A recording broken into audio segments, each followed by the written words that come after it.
Hello? Hello?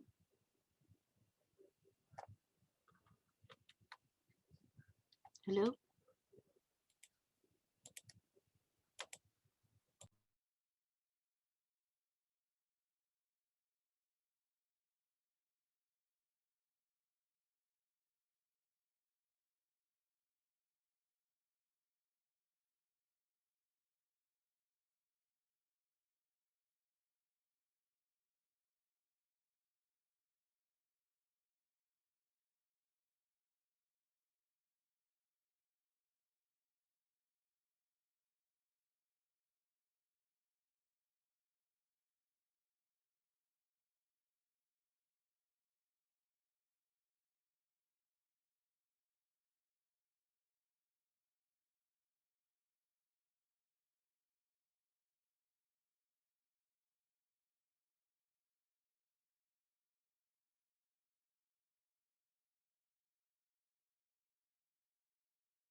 Hey, Pam.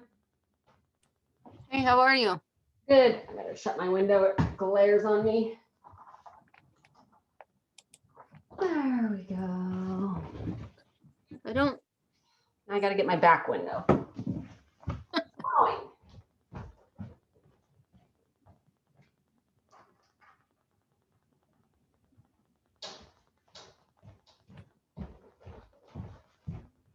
So do you still have that doggy? Yeah.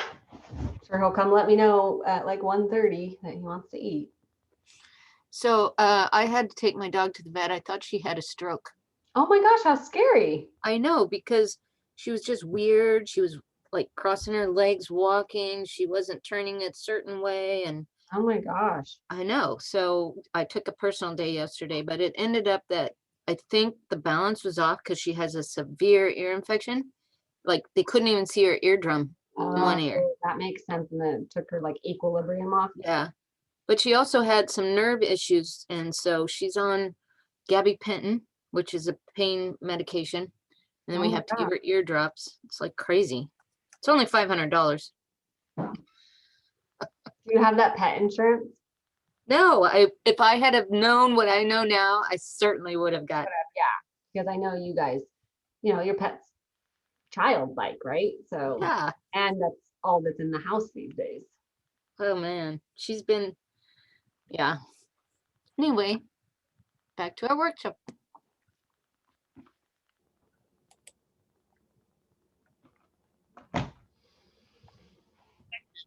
Welcome, everybody. We'll get started in a little bit. We're gonna give it some time for people to jump on. How's it going, David? I'm good. I'm good. How Haven't are you seen guys you doing? forever. I know it. It's been a minute. It's been a while. I guess we haven't seen anybody in forever. That's a good point. I know, we're on that 1 year mark, aren't we? Getting there. Oh, you're right. Well, when did like COVID happen? Like, It's this week. It was the 13th at least that my kids' school shut down. oh wow. Yeah, we Mhm. are hitting that 1 year mark. Yep. And then you guys got an extra spring break for the students. And Extra then they spring- said, we're spring down. break permanently. All right. Oh, you know what? Let me go to this slide. So when you guys get a chance, just send your student ID number. You can either private chat to me, Ashley, or you can send it to Pam via private chat, or you can email it to Pam. So we'll still wait a couple minutes. I'm sure it might take some time for people to jump on.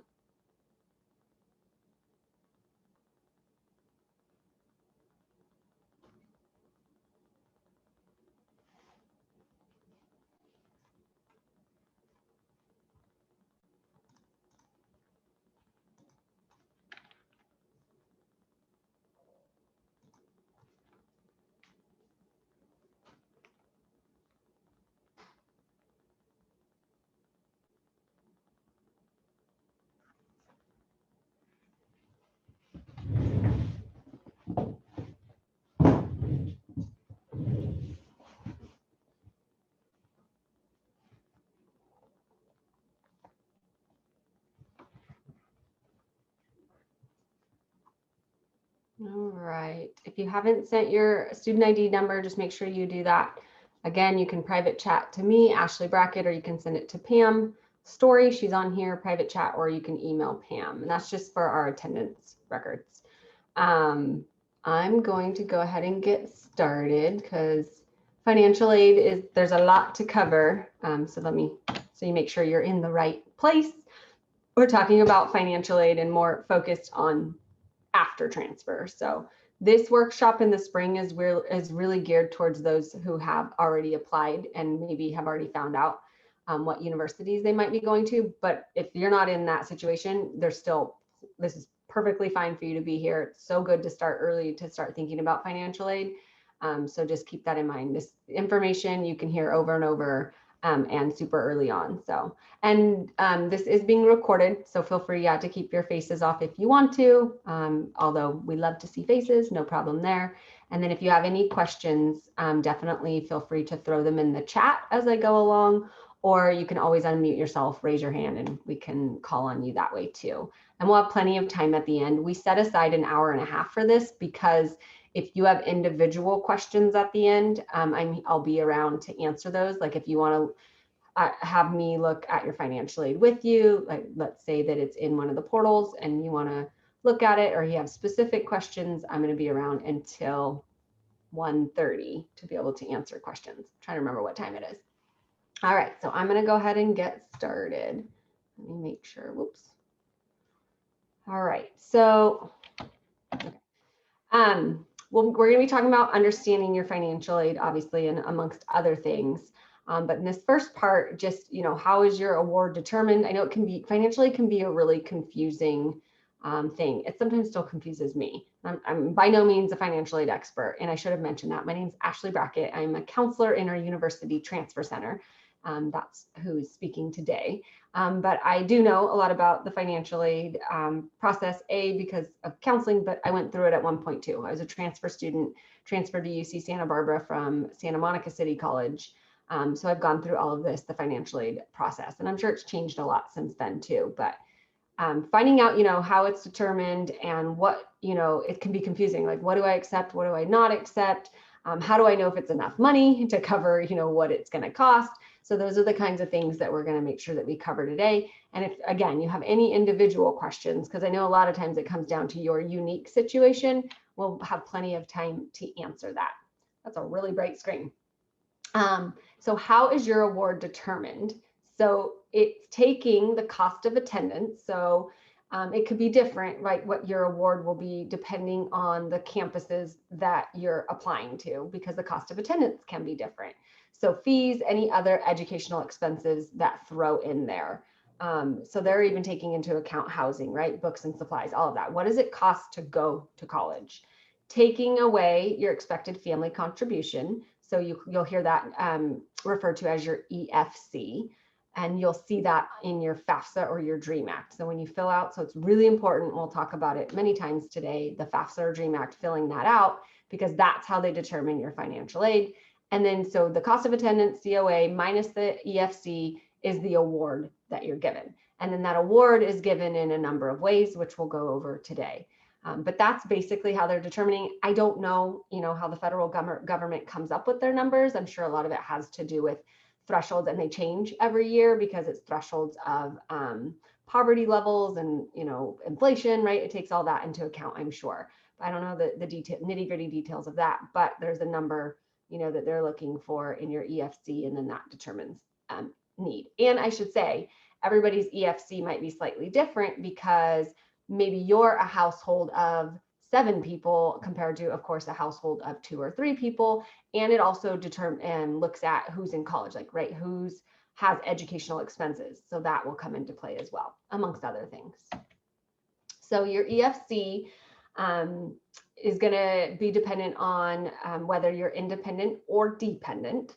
Most students at this point in your education are going to fall under dependent, because most students don't meet the criteria that you see there under independent.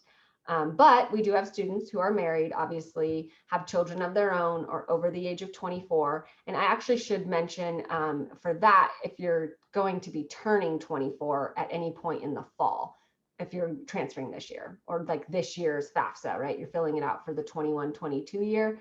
There, I think as long as you are going to turn that by the end of the year, 24, then you would be independent.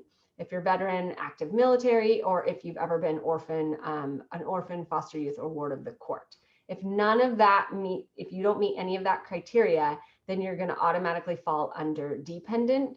So this can get confusing for students, because sometimes you're financially independent, right? You're like, I pay all my bills, I live on my own, potentially, right? Or even if you live at home, you pay for everything, but according to the federal government, you're still dependent on your parents in terms of financial aid.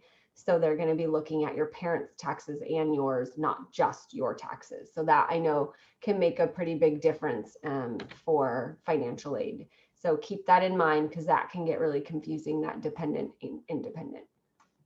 I don't know if the chat has, okay, it's just H numbers. Perfect, guys. Thank you for sending those. Oh, now I clicked that. There we go. So net cost is something that we like to look at as well, because the sticker price, what we like to call the sticker, like when you're shopping for a car, right, and you see the sticker price out there, and usually you're going to be able to get them down, right? They're going to come down on that number.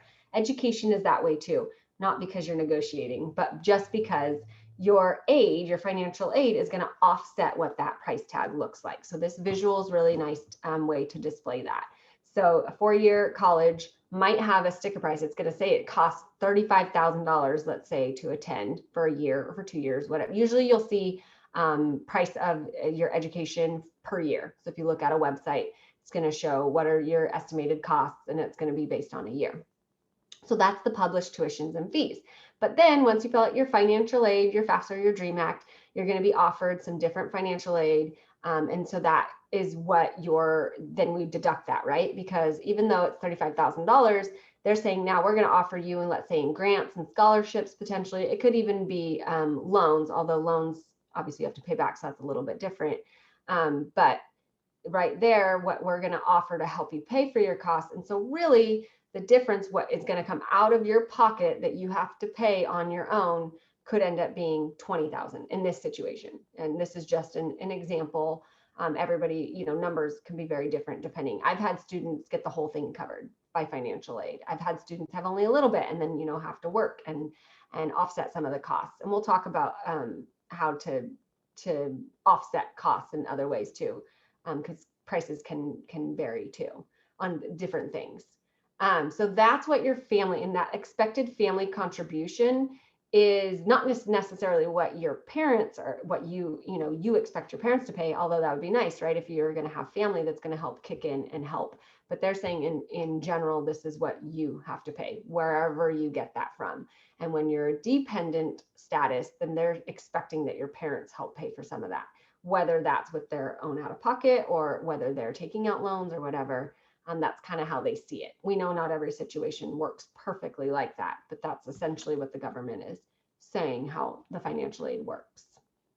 Keep in mind, college costs are not just tuition. So this is where I was talking about your fees or your costs can vary, right? Because, for example, we know direct cost, tuition's standard, that's not going to change, any fees built in. But direct housing is a direct cost in food, but that could change, right? Because you could be living on campus or off campus. Maybe you're moving to Sacramento to go to Sac State and you're going to be living with a relative, that could offset the cost. But those direct costs, you can't really do anything about, right? Those are things you kind of have to have. Indirect costs that you can fluctuate and you may not be sure of is going to be other things like book supplies, all the other things that it takes to go to college. But those you could really limit, right? You could cut those down. You could borrow books. A lot of times campuses now have the OER, the books that you don't ever have to buy a book. It's all online or the class doesn't require a book. You could really cut down on supplies, right? You can eat, frugally. Maybe you're riding a bike, so you're not having to have a parking pass for campus and pay for gas. Those types of costs you can look at, right? Like, how am I going to keep those costs down? So tuition, yeah, that's standard. That's pretty hard to, get that cut down, except for if you have financial aid coming in, obviously that can help cover it. And then just thinking about in your own situation, are there other miscellaneous costs that you need to think about? So for example, this image shows study abroad. Is that something you're interested in doing? Although financial aid helps pay for study abroad usually. So that financial aid that you receive at the university, a lot of times you're going to be able, that will just, like if you were to go study in Spain, it's going to still cover the tuition and costs and maybe some of the housing. So something to keep in mind when you're looking, if you want to do study abroad. Just a plug for study abroad because I think it's such a good program. So here, it might be hard to see, sorry if it's hard to see, but is an example of a cost of attendance. And you can find this on any website for like wherever you're going. If you're looking at Fresno State, UC Davis, UC Santa Cruz, wherever, you should be able to go to their financial aid or their webpage and it'll have what it costs. And this is estimated, right? Again, keep that in mind. This is what they're estimating. Those fees, the tuition, that's standard. But again, that could be covered by financial aid. Let's say you are going to a UC campus. Well, when I go to the UC Santa Barbara, I'll use UC as an example. Let's say you are really going to Cal Poly, but you get a university grant through them, or you qualify for Pell Grant or Cal Grant. Chances are those fees, that $10,000 is going to be cut. Like you won't have to pay it or very little of it. So then it goes down to, okay, this is what we estimate books will be per year, your supplies, your housing and meals, if you're living on campus versus living off, which obviously living on campus is a little more, probably because you're going to have like that meal plan and your housing is usually a little more expensive on campus. But if you're living with parents, you're not usually paying, rent, for example, and maybe mom's helping cook and pay for your food.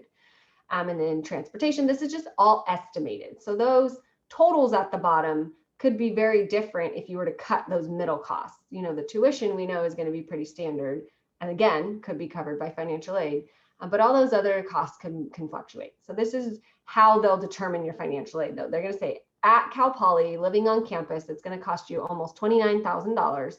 So that's how they'll determine your aid, right? They're going to look at that total and then look at your expected family contribution and then determine how much they're going to give you in funding to help you pay for that. And then an example of UC Santa Barbara. And UC system has the Blue and Gold program. So if your family household income total is $80,000 or less, you're automatically going to have your tuition covered. So that $12,500, and I should keep in mind, both of these are old fees. The fees could have changed slightly for this next year. So just keep that in mind. If they did, probably not by much. But that 12,570 would be covered tuition. You know that the blue and gold is going to cover that. And it may not come through and you won't see it necessarily say blue and gold, but it'll cover it somehow. It might say university grant, it might say Pell, Cal grant, it might have scholarships, whatever way they decide to help pay for that. The blue and gold is a for sure tuition covered, $80,000 or less, you're good. And then again, it has some estimated fees. Now they have some campus-based fees that are in there. They're estimating the books and supplies. They have a healthcare fee that's built in, which Cal Poly probably does too, but it was probably built into their fees there. Which sometimes if you have your own healthcare, you can get those waived too. Keep that in mind. And then they put in their estimation that if they assume you might be taking out a loan, so they're estimating that maybe you're starting to pay that back while you're in school. So you're setting aside a little bit, per month. Again, this can all vary, and this is in the residence university apartments.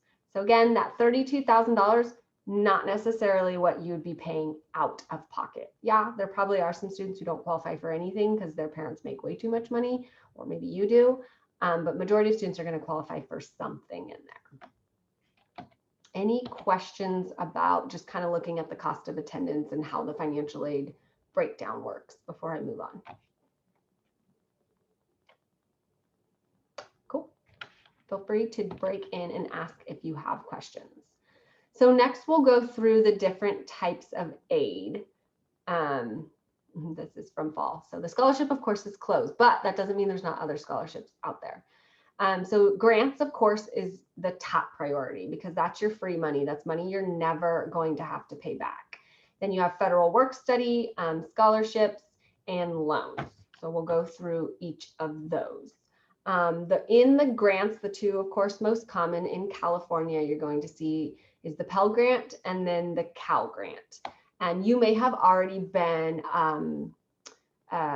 qualifying for these at Hancock. And so if you still qualify, if you still have aid left after Hancock, then this will roll over into the university, and it can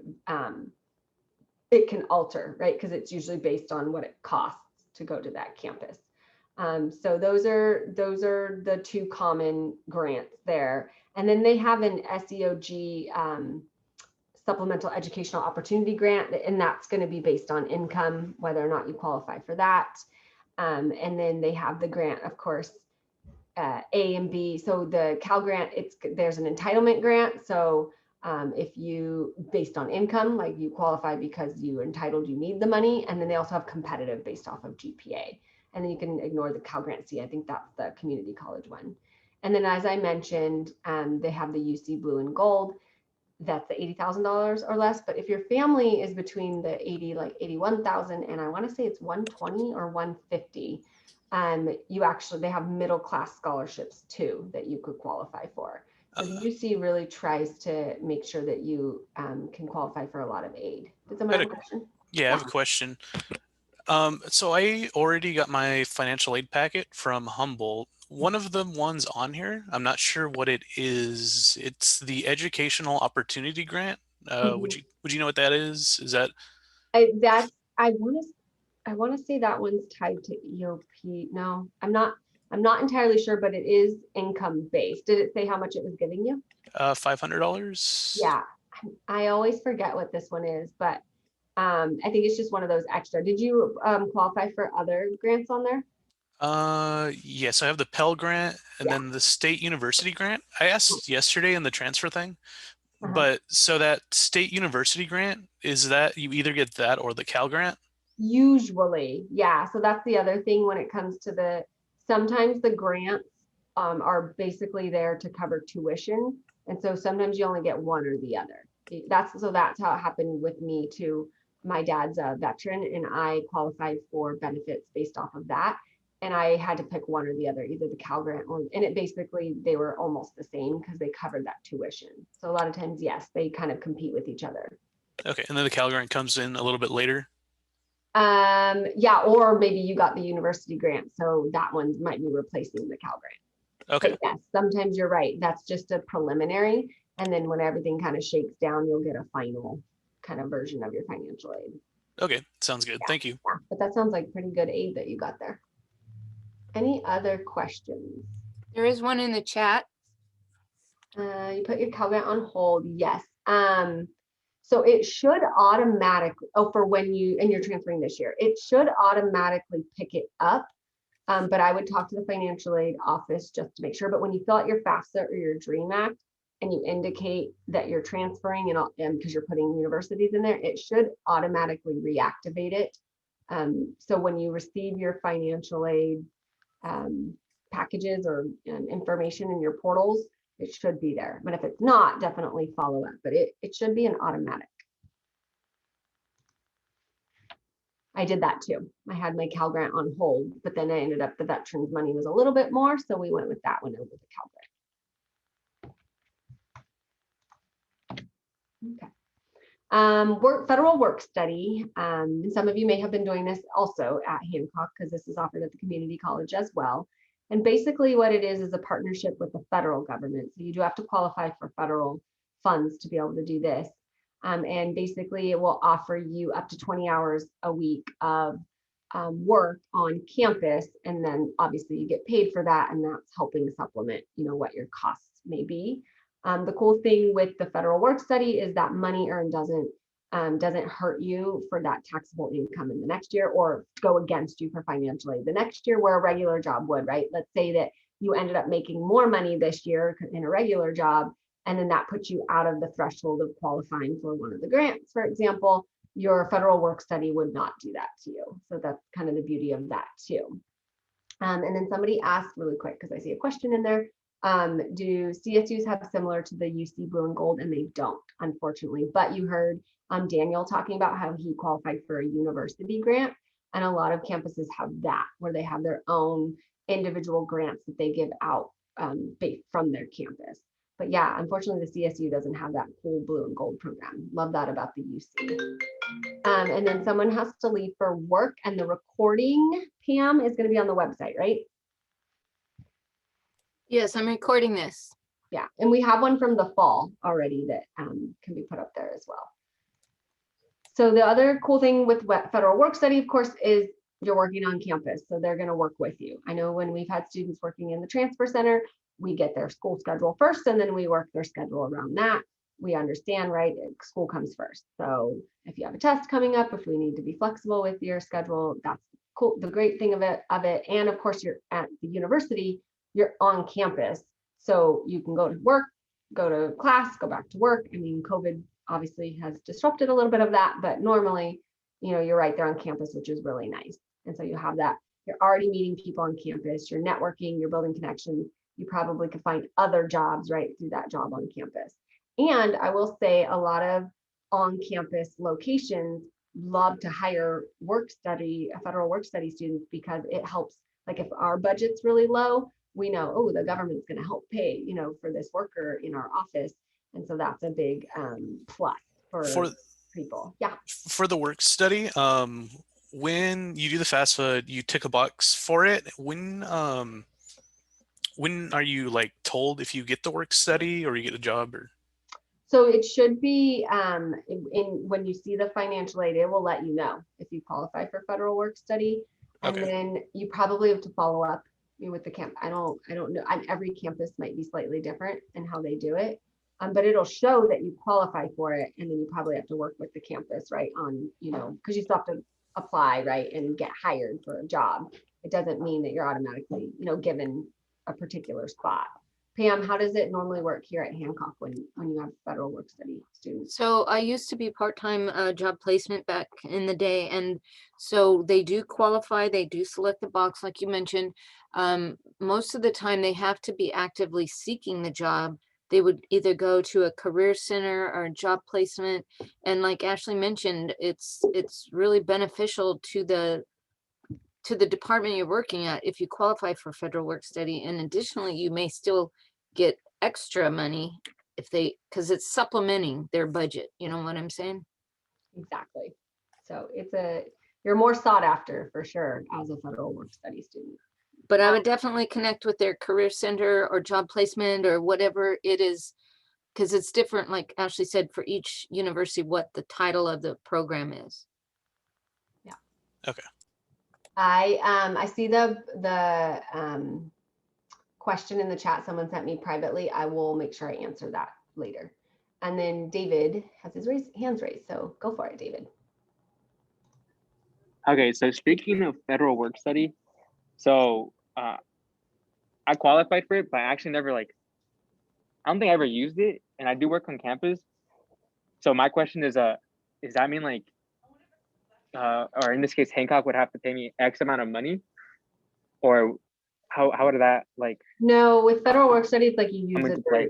yeah, you use it or you don't. So I'm kind of surprised that wherever you worked on campus, they wouldn't have tapped into that funding source, or maybe they didn't know. Pam, you probably could answer that too. Yeah, I agree. I think that they should have been notified, but with the changes in the Career Center and how we're hiring students and the payroll and all that moving to HR, I don't know if it may have slipped through the cracks. Yeah, or maybe they were. So would that mean they would have to pay me more to meet the requirement, or? No, not necessarily. It's just all federal work study is guaranteeing you can have some kind of job on campus, right? And that they're going to, that they can offer you up to those 20 hours. But it's not like if you don't use it, let's say you get offered federal work study, but you decide not to work on campus, then it's just something that you don't use. And additionally, again, think of it as federally funded. So the federal government is paying for your employment. However, your whatever your position is or your pay rate, those sorts of things, that's determined by your hiring at Hancock, at least for Hancock. I'm just speaking on that behalf. So yeah, see, I mean, well, doesn't indicate it here, but it's not guaranteeing you any certain income either, right? So you could get hired in a position on campus that makes $10 an hour or $15 an hour, right? Like there's no guarantee of the total amount you're going to get paid. You're just being guaranteed that you'll have the opportunity to have a job and earn some money. And additionally, it's not necessarily 20. It's for Hancock, that's the max you can get. A lot of times they'll supplement the federal work study with the district dollars. And sometimes, like when I was working in Lompoc, I didn't have hardly any funds. So I would have to base their federal work study money on the hours they could work. Yeah. So you just have to work individually with your campus is what I would say, to see, what's being offered there. Obviously you don't, and I think it's on a future slide I'll have right here, but those of you who don't qualify for federal work study, it doesn't mean you can't get a job on campus and get paid just the same amount and have max 20 hours. It's just not going to come out of the federal funds, right? So it's going to come out of that budget or whatever department you're working in. And that money you earn is going to go towards your taxable income. So that's kind of the biggest difference. Hopefully that answered questions. You guys have good questions. Yeah, that's perfect. Okay. Thank you so much. Actually, I will answer. So the private one that came in, someone was offered a Pell Grant and a state grant.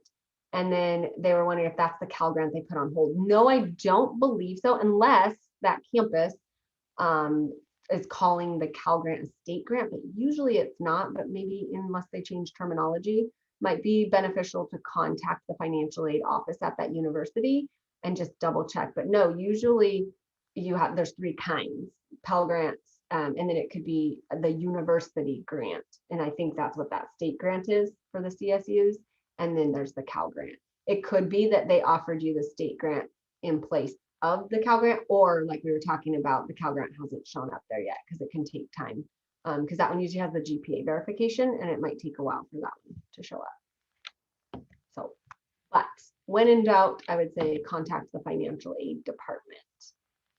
And then there's the dreaded loans, right? Like everybody wants to avoid loans. However, what I'm going to say about loans is don't be afraid of them.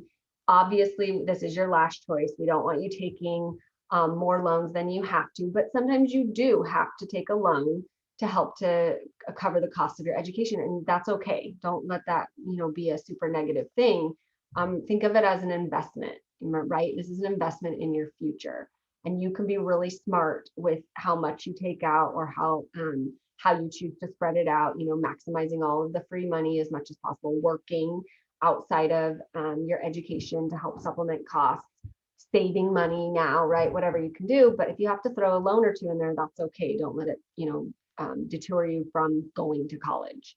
So you have different kinds. So you have your Stafford loan, and that is going to, and keep in mind, a loan cannot exceed need, right? So if they determine your need is $20,000, and they're going to offer you $25,000 in loans. That's basically what that means.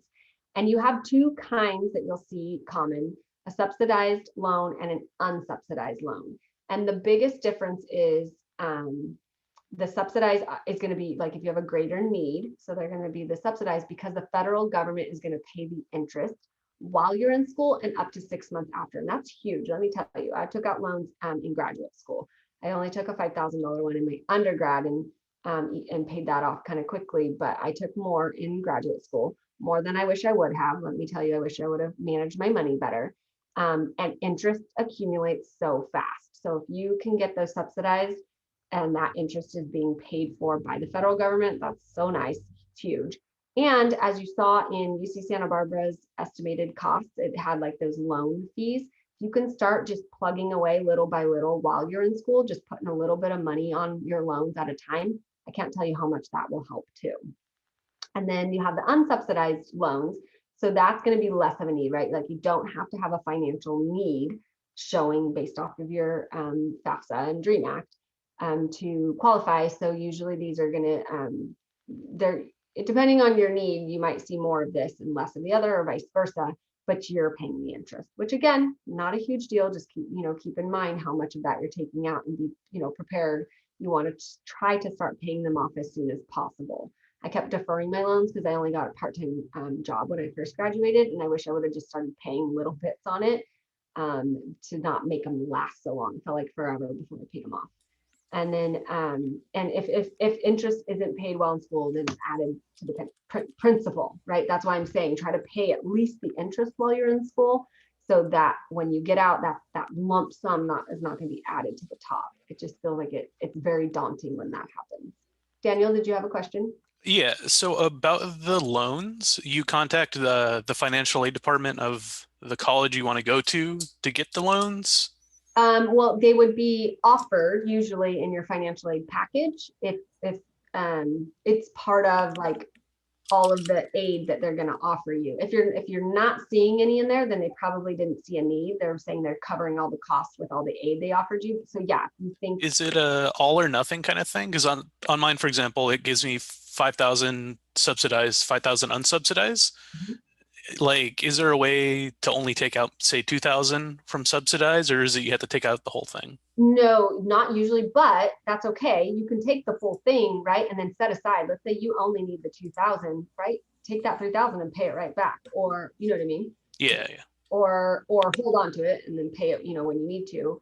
I don't think it lets you take increments, but again, that's just how you be smart with it, right? I think that's where I went wrong. It's like I didn't need the whole amount, but then once it was in my account, I was like, I was using it, right? And it's like, Yeah. you can just pay it right back. That's totally fine. Does that help?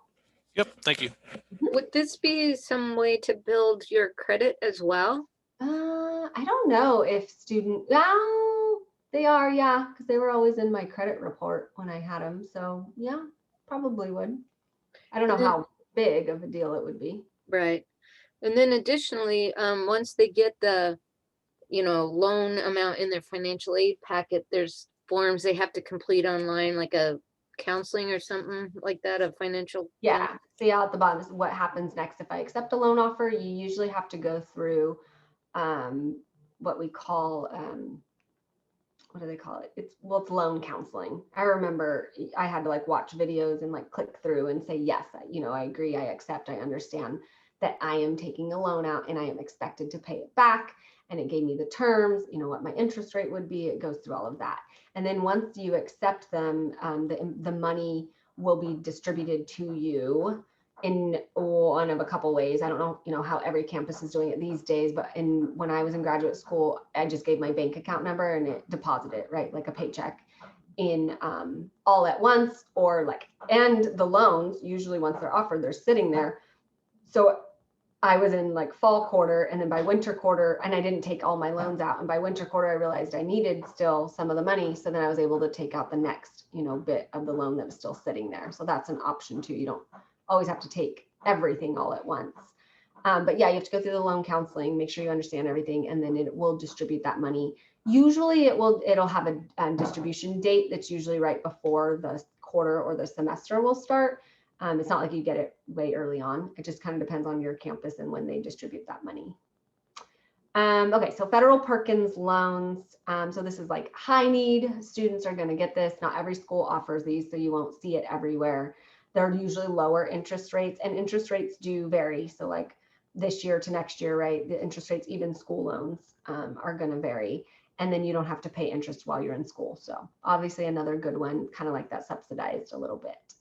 And then if you are a dreamer, dream student, they do have dream loans, because of course you will only qualify for California aid, not federal aid in terms of the grants. So they do, those of you who filled out a DREAM Act, no interest while enrolled in 6 or more units. So even if you graduate and you are like, not ready to pay that back, you could enroll in like 6 units at Hancock, right? And as long as you're still in school, no interest, you don't have to pay, I should say. And then there's always a 6-month. I don't know why it's only on that. 6-month grace periods are usually on all loans. You have about 6 months after you graduate to then start paying them back. Unless you're enrolled in 6 or more units, then you can keep those loans, can kind of defer. But if there's interest, remember that's always accruing. So just keep that in mind. And then you may be offered a plus or a parent plus loan. And that your parents, you have to have a FAFSA, of course, on file. And it's basically your parents taking it out kind of as your cosigner. And your parents could be taking out and be the ones who pay it back. Or I know in some situations, a student will, they need it, so the parent will take it out, but they're going to be the one who pays it back, for example. And of course, they can't. The loan amount is the cost of attendance minus any financial aid received. So it's going to obviously use all the other. That's kind of a last resort, usually the parent part of it. Highly recommended that if you're going to take a loan, you stick with the educational loans, because we know, who we're working with. They're going to usually have lower interest rates. You can work directly with the financial aid offices, but obviously you still can go take a personal loan. It's just probably going to be higher interest rate. And you want to really make sure that you're reading the terms and you know what you're getting into in any kind of personal loan, any loan in general. Okay, I know this one's really hard to see. This is an old one too, but some of you have probably already started. I know you have, because you've mentioned it. You're seeing your financial aid come through, and this is just an example of what that might look like. So this is Cal Poly, an aid that was given. So total costs of attending is $26,955, right? And then they're saying, here's the aid we're offering you. And then you see the breakdown on the bottom by quarter. So it went, it breaks down the Pell Grant. There's a total, if we tallied up what the 1970 basically would be for the year, but then they'll distribute it by quarter. So here's the breakdown, what you're getting by quarter. This person's getting one of those SEOG. It was 200 at that time. Maybe it's gone up to that 500. And then they're getting a state university grant. So a Cal Poly grant, and then they're getting an EOP grant. And then they were offered 3 types of loans. So a federal plus loan, a Stafford subsidized, and then an unsubsidized. And this person obviously has greater need in their financial aid because they got a higher subsidized loan, right? The one that the interest is paid for them by the federal government. So if we were to tally all that up, they're saying we're offering you with grants and loans, here's everything you could use to pay that $26,955. However, this person could say, actually, I don't need to take any of those loans because all those grants are going to cover, these fees and that fees, and then I'm going to go work on the side, or I have this much in savings, or I'm going to be living at home, so I don't need the rest of that, right? So you determine how much you actually need. So this person had high need, and then obviously, yeah, keep in mind these numbers are old. We need to steal some new students awards. We might be looking at some years and screenshotting them to update our workshop. So this one's a little easier to see. So this is a UC Santa Barbara example, an award somebody received. So they now have a Cal Grant and a Pell Grant. They're getting a UC Santa Barbara scholarship, and then they got that health insurance grant to help cover that health insurance. And then they're eligible for the work study. and then again, the loans, and that's covering the 32,821. So this person had everything covered by aid, which meant that there was nothing, zero expected family contribution, right? So they're saying with all of this, this is how we're going to help you fund your education. And I think this is just, yeah, a side-by-side view just showing Santa Barbara, right? It shows what we saw earlier. Here's the costs, and this is them showing here's how we're going to cover those costs for you. Or this is what we're offering. You obviously don't have to accept everything. Always accept grants because they're free, right? But you can always wait on the loans and then decide later if you need them, or take, the one and then hold off on the other one if you don't need it, kind of a thing. And it looks like here, I haven't looked at this in a while, but that work study eligibility, there was a link. So it probably took them to learn more there too, for whoever was asking about the work study. And then scholarships are right along there with the grants, right? Free money. Free money is priority. So you can apply for as many of those as you want, continuously every year, continue to do that. It takes time, right? So you really have to do research, and obviously you have to write, personal statements. So it can take time, but let's say it takes you 3 hours to, in total, to put together a great personal statement and apply for like 3 different scholarships. And let's say you get $1,000 scholarship, you just made $1,000 in 3 hours. So think of it that way. It can be really beneficial. Check financial aid websites. Obviously Hancock's, it's always being updated. You can link right there and see if there's any there. But now that you're getting admitted to universities, start checking their websites. So look at Channel Islands financial aid website, look at Cal Poly's financial aid website, right? And then always look at your departments. So here, some of our departments offer individual scholarships. Ask them. As you move into the university, a lot of it'll be broken down more by departments. Like you'll actually go to advising usually in your department. So a great place to ask about scholarships, or you might see it posted on their websites or around their centers. The community, sometimes I'll hear on the radio a bank giving out a scholarship for local students. Obviously, a lot of you probably are Santa Barbara County and you've applied for the Santa Barbara County scholarship every year. Your high school, a lot of times they'll be giving them out to students who are now in college, employment, where you work, where your parents work. There are just so many places that you can go. And then Pam, and I have it at the end too. Pam put a link in the chat to our resources page, and it has a lot of links to different financial resources in amongst all of those different resources. And then general searches work. You just have to be careful, right? Never pay for any scholarships. Don't pay to apply to anything. Something like FastWeb is a great resource if you kind of don't know where to start. You'll fill out a profile and then it will send you scholarships that it thinks that you probably will qualify for based on your criteria. So it's great because it filters it for you, but you'll get a lot of emails. And that's fine. I just usually say set up a separate email account just for that, and then kind of make sure you're checking it every couple of days, deleting, find scholarships that don't look like you're going to apply for, and then kind of saving the ones you think you're going to apply for, checking the deadlines, making sure you meet that criteria. It's good to be organized. Obviously, when it comes to scholarships, it can be overwhelming. So kind of make sure you have writing down due dates, calendar those deadlines, have a personal statement written. Maybe you've probably already written one at some point, and then you can always alter it, right? And based on what they're asking, make sure you do read the scholarship because it might be asking you different questions. It might not just be tell us about yourself, but it might ask you a very specific question that it wants you to answer. So just make sure you're really reading through it. You usually have to have some kind of recommender. Try not to do those last minute. It's always kind of hard for me when a student emails like a week before I have a scholarship due next week. It makes it really hard for us to write a good recommendation. So have a couple people on hand that would be your recommenders, or once I write a recommendation for a student, I'll keep it and then I can alter it for them, right? If they're applying for a new one and I need to alter, who it's going to. But it's good to just find those early on. Don't be the one to disqualify yourself, and that's in line with like FastWeb when it's sending you scholarships, and maybe you don't think you quite meet it. Like maybe there's one thing that doesn't align with the criteria. You never know. Apply. I've heard of so many students randomly getting a scholarship because literally nobody else applied, or money that never goes. It just goes they don't take it, or nobody ever gets it because nobody applied, because maybe it was so unique, right? So nobody did. So you never know, there could be money out there just sitting that could be yours. Always file your FAFSA or DREAM Act. So even if you don't qualify for federal or state aid usually, and so you're like, I'm not going to apply for FAFSA, I never qualify. It's good to have it on file because you usually need it for scholarship reasons. Like they'll need that on file to just make sure they can distribute the money to you. And a lot of times now you can apply before you have been, well, now you're finding out that you've been admitted, but early on you can apply before you've been admitted. Start looking into, I know with the universities, it can be hard because a lot of the scholarships are for continuing students, but there could be some unique special ones specifically for incoming transfers.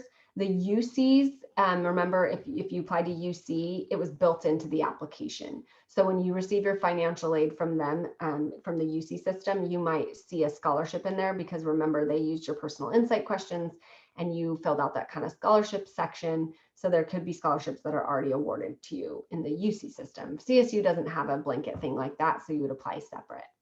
The scholarships always, always, always. I wish I would have done more of that. I didn't, I didn't take the time to do it, but it's can really pay off.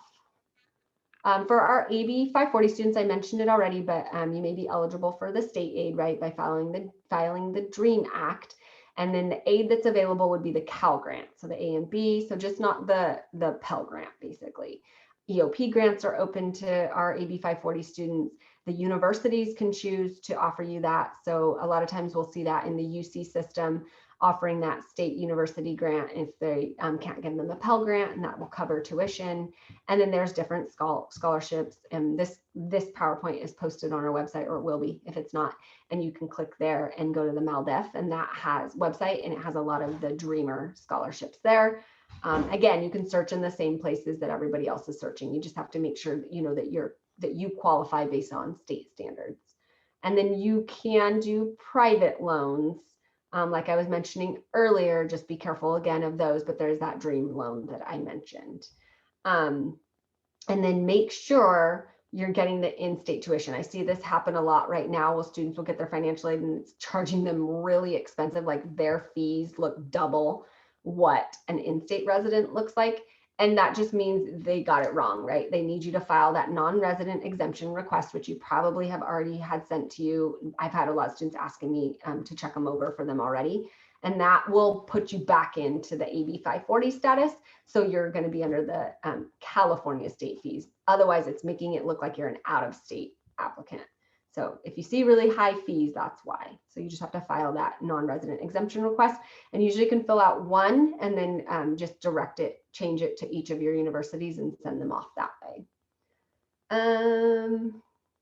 So I had a question. So compared to UC's giving out scholarship qualification info with the financial aid statement, you have to search yourself for CSUs that you qualify. Yeah, they don't, meaning when students apply to the UC, they applied for UC scholarships where the CSU doesn't have that. So yeah, you would have to, a lot of times they'll start sending them to you once you've been admitted or when they're trying to get you to pick their campus.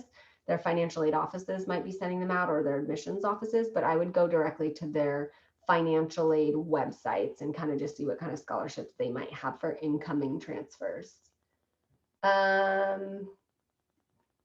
Where do you check for what they're charging you for well, you can look at the tuition breakdown on any website. So if you go to their oh, you mean like if it's charging you out of state or in-state fees?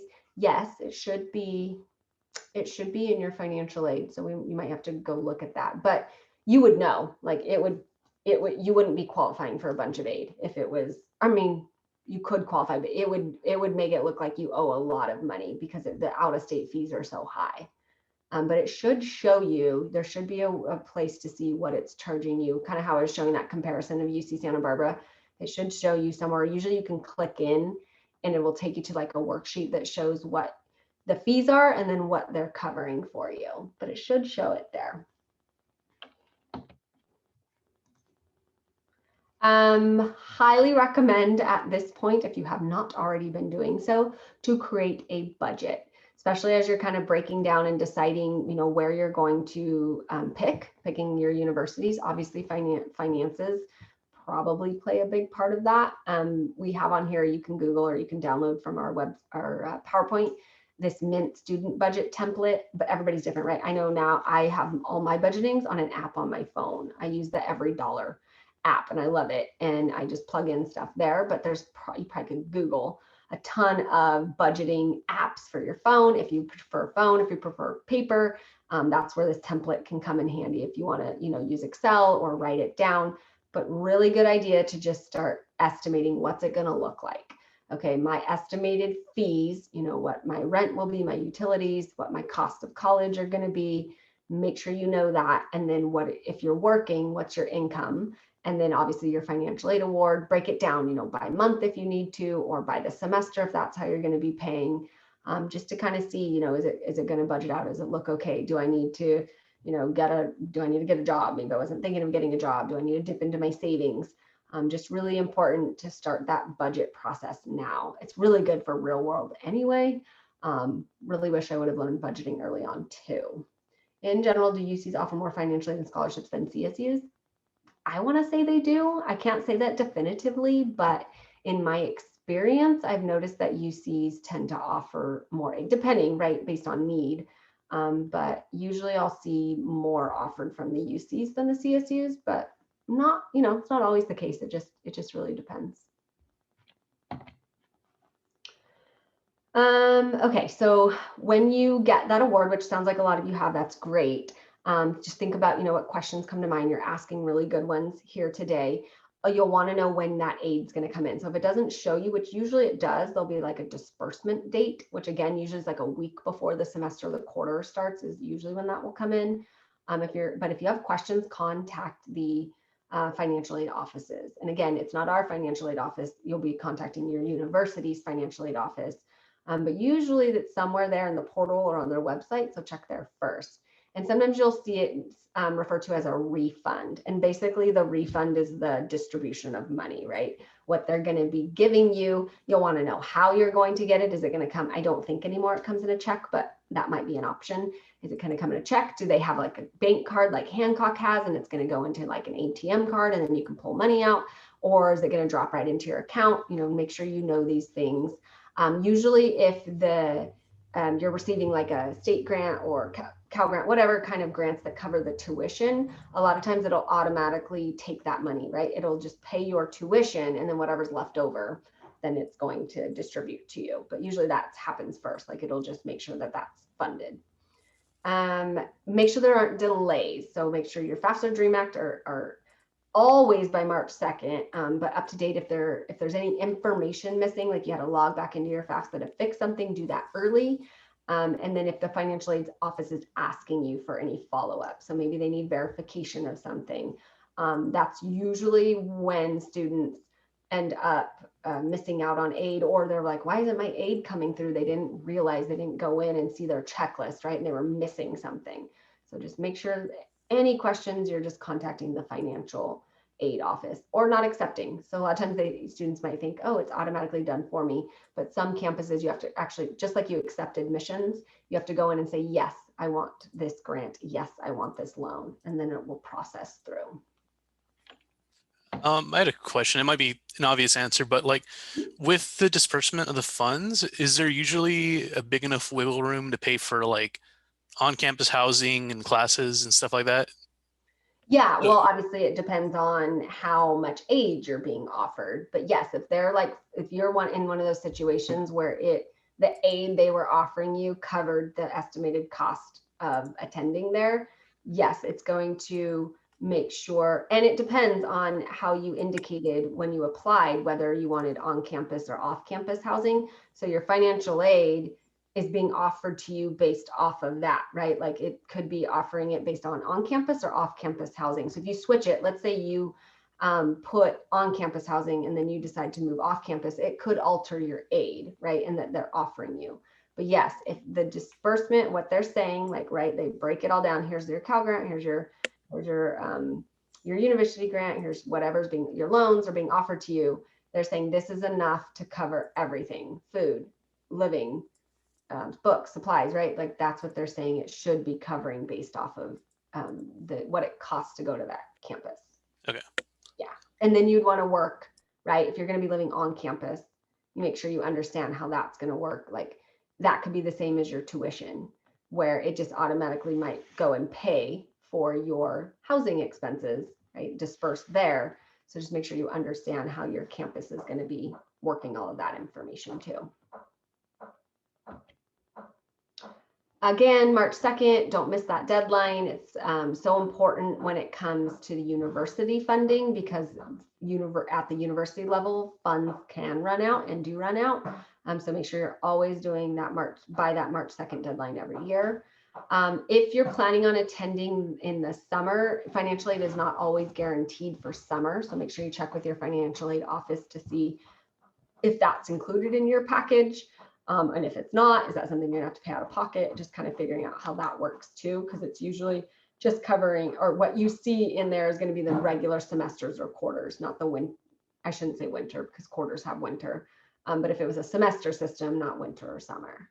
And then, like I mentioned earlier, if you're not offered federal work study, still a great idea to look for work on campus. I can't stress it enough, because you are ingrained right in the campus. You're getting to know people. They're going to be flexible with your schedule. So start looking at on-campus jobs early. Like Pam mentioned, get connected with their career centers. Huge help. I use the Career Center at UC Santa Barbara all the time as I was applying for jobs. They were helping with my resume, applying for graduate school, helping, figure out that kind of stuff. So the career centers are phenomenal at the universities. And then just be careful if you are going to be working while you're in college. That's great, right? And a lot of you have probably been doing that already. At Hancock, just keep in mind the transition is going to be different. Right now, you're going to the university. You're at you may be moving to a whole different town, a whole different way that they function. So transitioning can be kind of tough. So just be careful of your work hours and making sure you have enough time to manage. I didn't work my first quarter going into UC Santa Barbara just because I wanted to make sure I knew the lay of the land, get to know everything. And then I was like, oh gosh, I cannot. I was so bored. I was like, I got to get a job. But I probably could have worked just less hours and been totally fine. But whatever works for you, make sure that school, of course, is your priority. We know you need to be able to pay for college, but it's not going to work if you're working so much that you're not passing classes either. Okay, I have a question in the chat before I go to that. Total cost of needs stated on our financial statement includes campus living.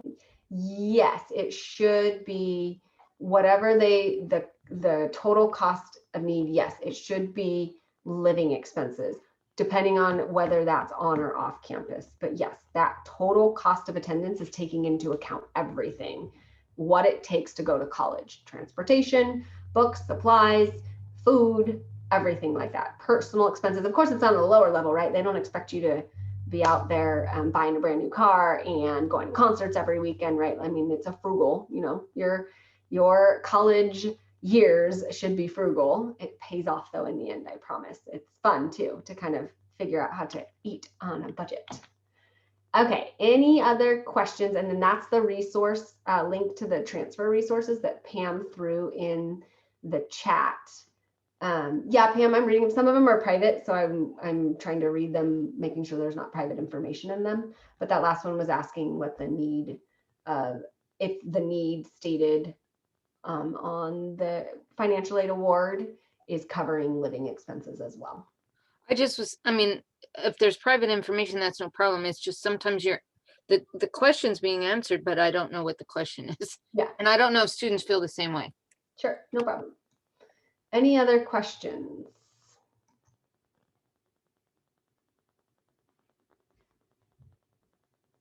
You can throw them in the chat or you can unmute. Feel free to ask. You guys asked a lot of really good ones as we went through. So hopefully a lot of them got answered. And then if anybody has individual questions, you want me to look, like you need to show me the financial aid because you have questions, we can go into a breakout room. I have until we're about right about one. Actually, I don't know what time it is. Yeah, right about 1 o'clock. So we have about 30 minutes. So if anybody wants to stay on, or yeah, we can make an appointment. Thank you. Someone said, can we make an appointment? Absolutely. So you can call the transfer center. You can go on our website and you can schedule an appointment with any of us, any counselor, but you can schedule with me or Maria in the transfer center or any of the other counselors, and we can definitely help you go over your financial aid awards. I think that's a really good idea to do that if you have any questions when it comes to financial aid or admissions in general, right? As you're going through this crazy process of transitioning to the university. At what point in the admissions process are financial aid award letters sent? Now, as you heard, some of your fellow classmates said they've already seen theirs, but a lot of times April. So don't be afraid if you're not seeing it yet. But usually once you've been admitted, then shortly after that, maybe a couple weeks, you'll start to see that financial aid pop up in your portal.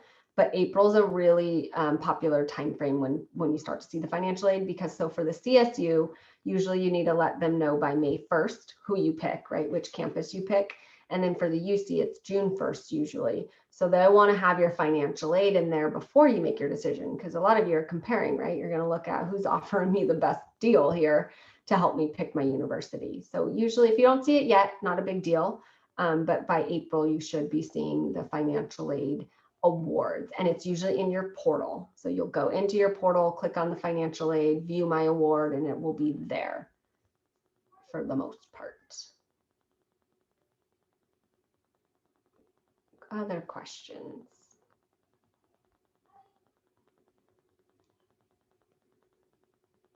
And I'll throw in the chat the extension, the phone number and the extension if you want to call and schedule an appointment. But you can also go on our website, like I said, and schedule with anybody there.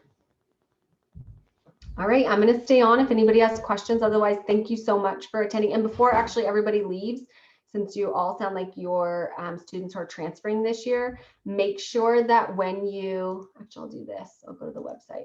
Make sure that when you pick your campus, so once you've made a decision on where you're going to be going in, oh shoot, it popped over. Let me try this again. Where you're going this fall, fill out our transfer recognition award form.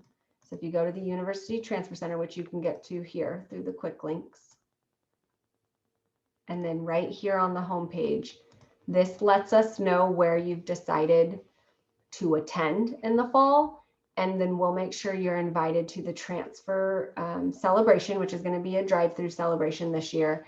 And then if you're earning an associate's degree, you're going to be included in the program. And then of course, we'll make sure you get a transfer award certificate. So fill this out as soon as you know which one campus you've decided to go to. And then here, while I'm here, is that resource page. And we have them on lots of financial resources. Okay, so someone wants to know, this is a good question. Do housing slots for on-campus open once the May 1 deadline to accept passes? It depends. So with housing, every campus is different. I would try to, if you're interested in on-campus housing, check on it now if you haven't heard anything, because sometimes you have to get on a list early on. You might have to pay a deposit, fill out an application or a form to show you, your preferences. So it doesn't, and yeah, and assuming the faster you accept, the better. Housing, I don't know if that's necessarily true. Just make sure you're on the housing list if you're interested in housing. But again, every campus does it differently. So you may have campuses that you have to accept admissions before you can get on a housing list. I don't think they try not to do that, but or you may be able to get on a housing list at any time. Good question. Housing can be tricky. And then yeah, Pam put a reminder in there. Please send your H number if you haven't done that. Send it to either myself or Pam, and that's again just for our records. Any other questions? And again, I will be here to answer questions for the next 30 minutes if you want to stay on. And I'm going to go ahead and stop the recording.